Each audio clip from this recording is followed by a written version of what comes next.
Ho, ho, ho! Merry Christmas! Welcome back to the third and final installment of Dumitra's Very Merry Scary Christmas. I'm just putting the finishing touches on my winter village. It's nice and tidy, just in time for your arrival, and the arrival of our last subject.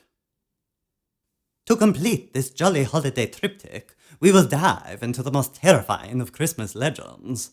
A tale of judgment, a tale of needles and thread, a tale of hearth and home, and of a figure as ancient as the frost that bites at your window. Tonight we encounter Frau Perchta, the most terrifying belly-slitting Christmas witch. If you thought Krampus was scary, Frau Perchta takes things to another level, thanks to her penchant for creative punishments. Often described as a goddess and monster, her presence has haunted the Alpine regions for centuries. Sometimes she appears as a glowing, ethereal woman with long, flowing hair and a gentle presence, a reflection of her origins as a fertility goddess. More commonly, she appears as a haggard old woman with a long, hooked nose, gaunt features, and sunken black eyes.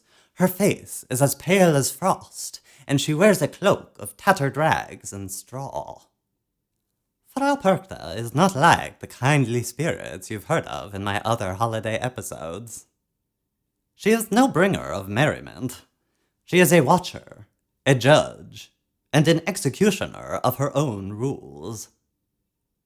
You'll see, in the 12 days of Christmas, those liminal days between the old year and the new, Frau Perchta walks the earth, visiting households to inspect their ways, and woe to those who displease her. But what does she demand? Simple things, really. A clean home, a well-kept hearth, and most importantly, the proper spinning of wool, just like the Yule Cat. If your house is tidy and your work complete, Frau Perchta might leave a small token of her approval. A coin gleaming on your table. But if she finds you lazy or deceitful, she will slice open your belly, fill you with straw and stone, and sew you back up with icy thread. It is this grim image of her displeasure that gives me the holiday heebie-jeebies. Her tools are as legendary as her presence. She carries with her a long, gleaming sickle, sharp enough to slice a soul from its body. And her gaze, oh her gaze, it pierces like needles. The villagers say that if you hear the rustle of straw, or the scrape of her sickle against the frozen ground, it's already too late. You may wonder, dear viewers, why is she so unforgiving? Some say she's a remnant from an older time, a winter goddess, fallen from grace, bound to enforce the old ways. Others claim that she is a spirit of vengeance, born from the bitterness of forgotten souls. And some believe Frau Perchta is none other than Death herself, draped in winter's cloak. Any way you choose to look at it, she still terrifies me and forces me to make my home tidy around the holidays. I suppose this one frightens me the most, because I've encountered Frau Perchta. Yes, my dear ones, I've come face to face with the Christmas witch. Let me tell you how it happened.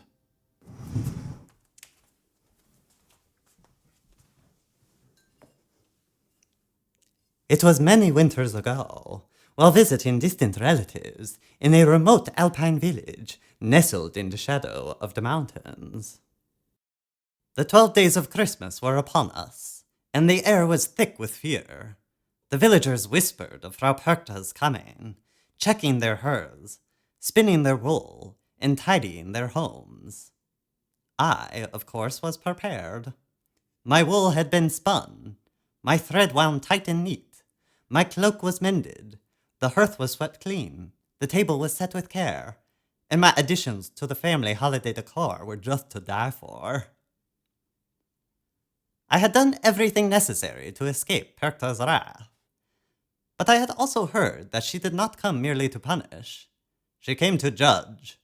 Her standards were lofty, and her temperament capricious. That night, I let the fire burn low, as I carried a bundle of wool to the old weaver at the edge of the village. It was a foolish errand, perhaps, but I could not let her face Perkta's wrath alone. As I returned, the snow fell heavier, and the world grew still. Too still. The air froze in my lungs as I heard the rustle of straw draw near through the flakes. I turned to face the rustle, and there she was, Frau Perkta. She stood taller than I imagined, her cloak of rags and straw billowing around her. Her face was pale, mask-like, with hollow eyes that glinted like frost-covered glass. In one hand she carried her infamous sickle, long and curved, polished to a cruel shine.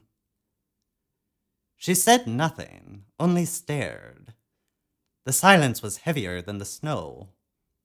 I felt her eyes boring into me, weighing my every choice, every stitch, every sweep of the broom. I could have run, of course, but Perkta doesn't chase you. No, she waits, and when you stumble, she takes what she deems hers. So I stood tall.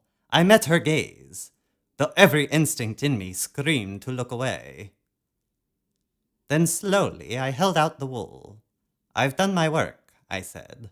"Judge me if you must, but you'll find no flaw here." She reached out then, one bony hand brushing the wool, her sharp nails catching on the threads. I could feel the air grow colder, her presence pressing down on me like a storm. And then she let go. She turned without a word, her sickle glinting one last time before she disappeared into the snow. The air warmed again, the stillness lifting. I had passed her judgment.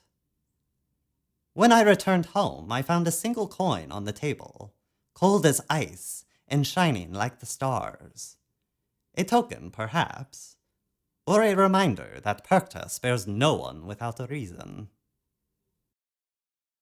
So, my dear ones, remember this.